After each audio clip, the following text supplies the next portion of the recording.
students. Today we will discuss the characteristics of database.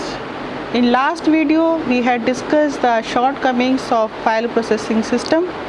Now what are the overcome solutions for the file processing system that we will discuss in today's class. Solution is database approach, right? Now the first part is central repository sharing data.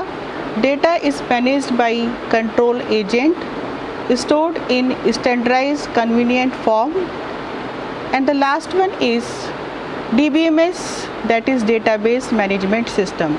It means for all these features we need a database management system. Now how it will overcome the problems of the file processing system? Let's discuss with the help of one example. Here we have library department, examination and registration. For the library we have library applications, for examination we have the examination applications, and for registration we have the registration application.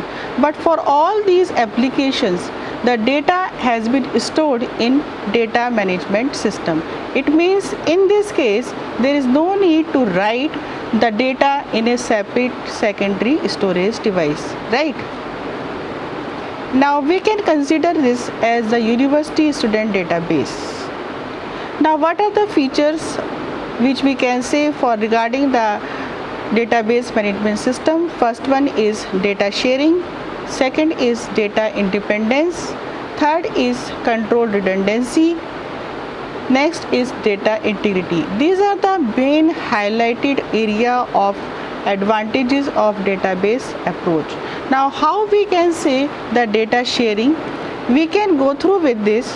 Here data sharing for the library department, data sharing for examination, data sharing for registration.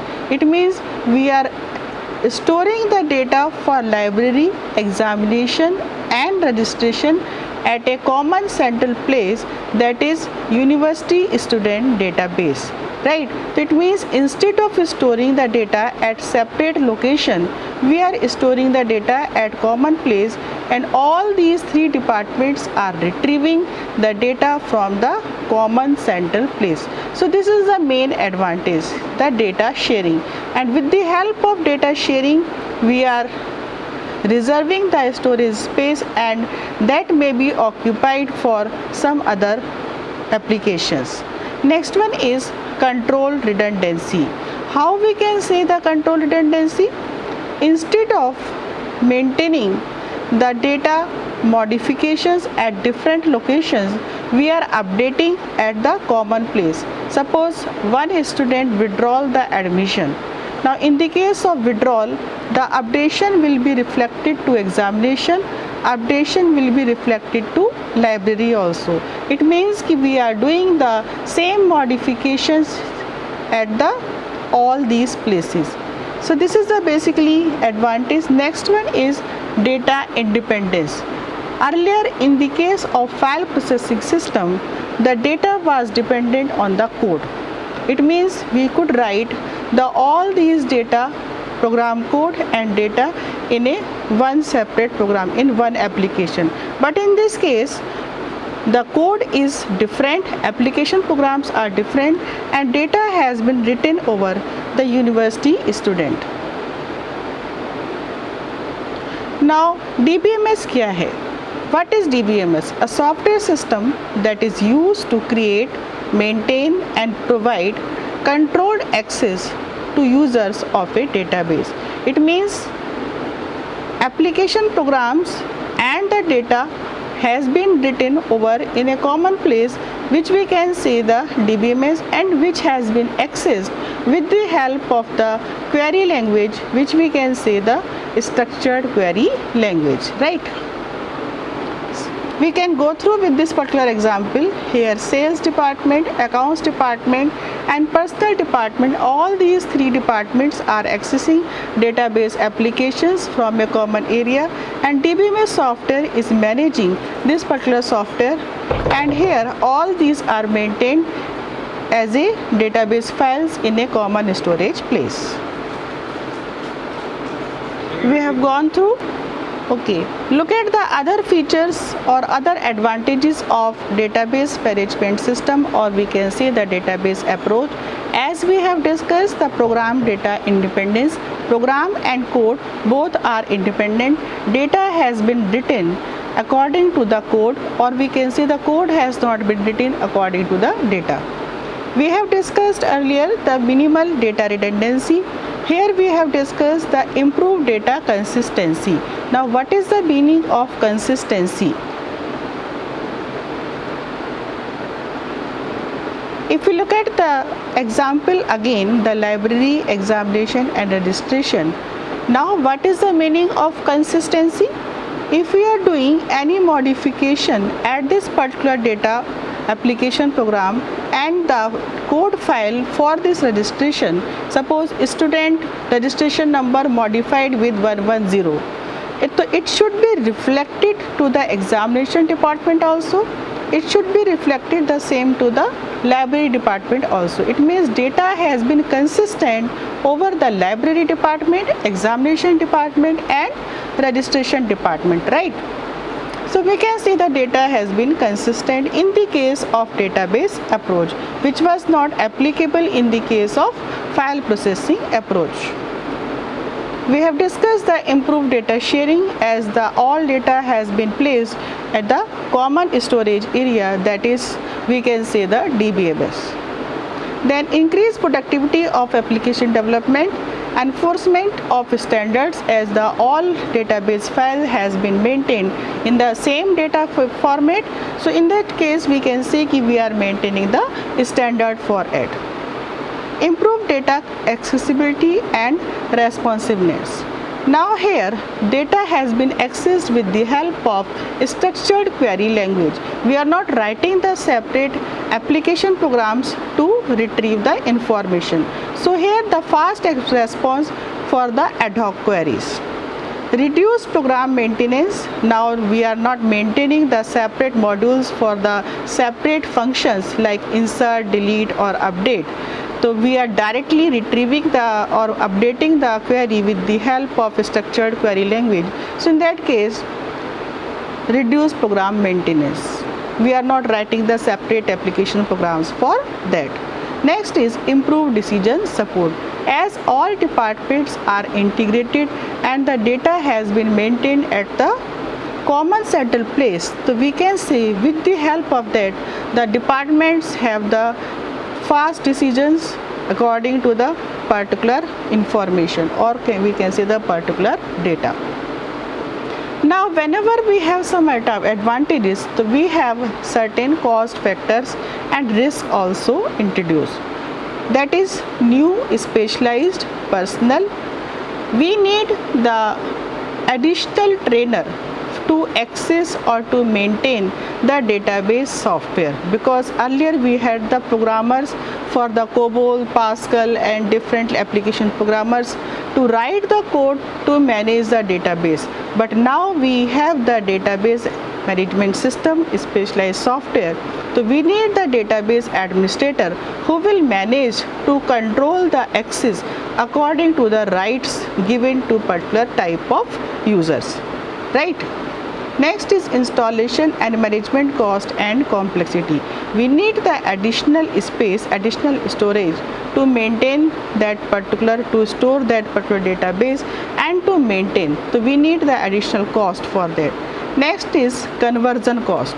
Conversion cost means we are converting our data application programs to the database which is applicable and which is compatible with the DBMS. So in that case we need the additional cost for that. We need the explicit backup, like in the case of tapes, earlier systems if we say that is the tapes, or in the case of current system we can take the separate external disk drives or pen drive. So we need the additional backup for that and recovery also.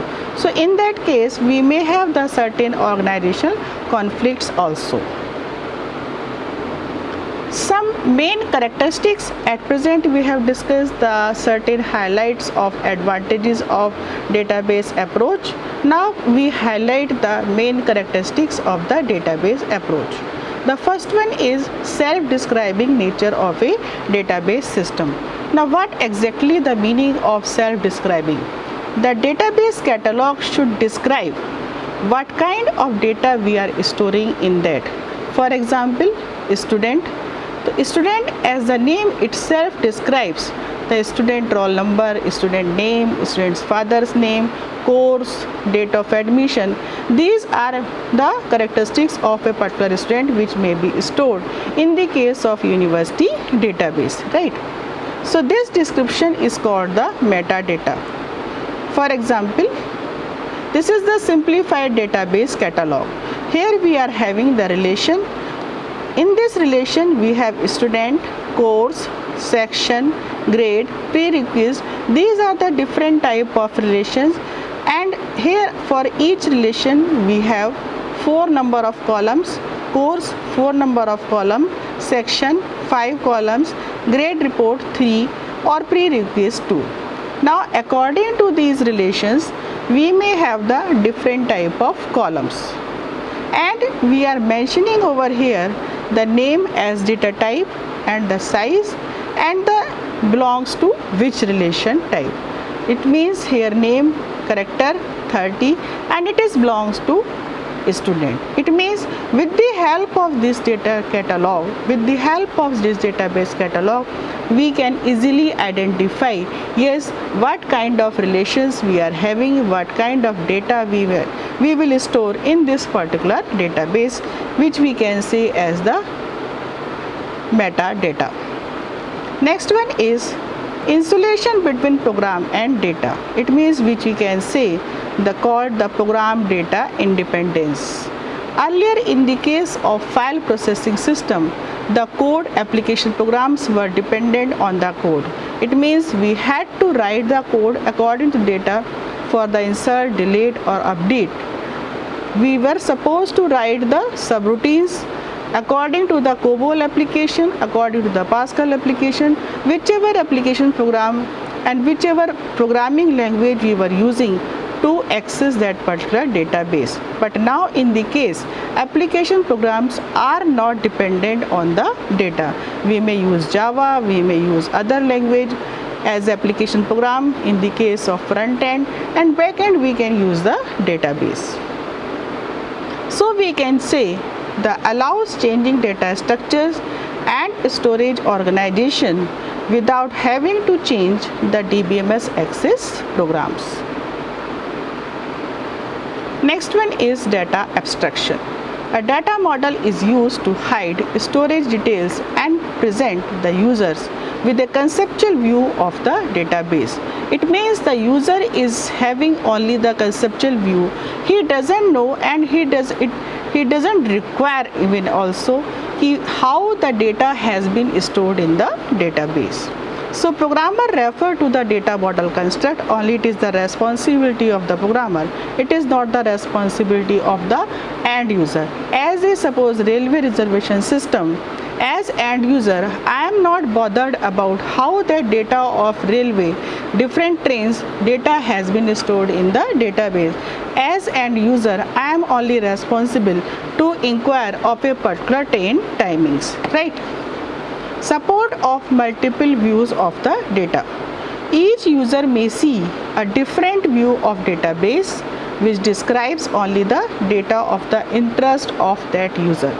It means again, if we consider the same example of railway reservation system and multiple users, thousands of users are accessing at the same time for the same DBMS for same railway reservation system, but it is not necessary always that all different users are accessing retrieving the information for same particular train. The different users may, some of you may be reserving for a particular train, some of the user may only inquiring of a particular train timing, and some of user may be as application programmer may be doing some modifications, and maybe the database administrator is modifying a particular part of database. So it depends. Multiple views of data. Then again, one of the important aspect of database approach, that is sharing of data, which we have discussed earlier also, and multi-user transaction processing. As I told you in the last example, the thousands of users are accessing the same railway reservation system and they are retrieving the information according to their requirement. And may be possible the multiple users are booking the train for a particular seat. It means database is accessing or fulfilling the requirement of multiple users at the same time. So allow a set of concurrent users. It means parallelly multiple users are accessing the same database, which is possible to retrieve from to and to update the database. Here one thing is important, same berth may not be booked by the multiple users at the same moment. It means updation of the database not on a same particular data item. It may be possible that different users are storing or reserving or booking the train for different berths, different days or the different timings, right? So concurrency control with the DBMS guarantee that each transaction is correctly executed or aborted. It is related with the concept which we have discussed earlier here for the concurrent users to retrieve from and to update the database. Last one is recovery subsystem, which is another important aspect. Suppose transaction has been executed. Once the transaction has been executed, it has been stored in the buffer. So before updation to the secondary storage, it is in buffer, and suppose by chance the network disconnected. Now what to do? Database has not been updated.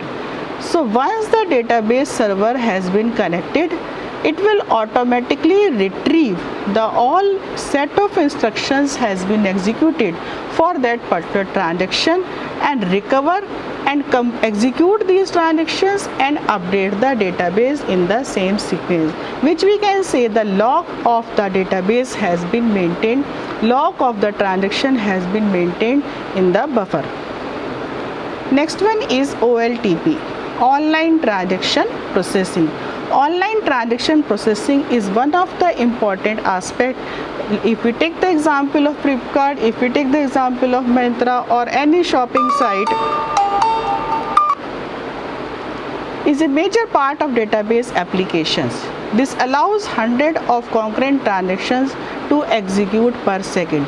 So online transaction processing, it means we are doing the thousands of transactions online parallelly according to the need of the customer. As we know, the thousands of users do the online shopping at the same time, at the same moment, and the Flipkart or Myntra or Amazon, any web shopping site fulfill or any commercial site fulfilling the need of the customer and customize the database according to their requirement. So this allows hundreds of concurrent transactions to execute per second. So we have discussed here the multiple transactions, how we can process, and what are the advantages over the file processing system. So if you go through with the advantage and disadvantage of file processing system, if we recall the all concepts, if we recall the all concept which we have discussed today, that is library, examination, registration. This was the one example which we have discussed today for the data sharing, control redundancy, data independence, better data integrity. These are the basically main features. Then we had discussed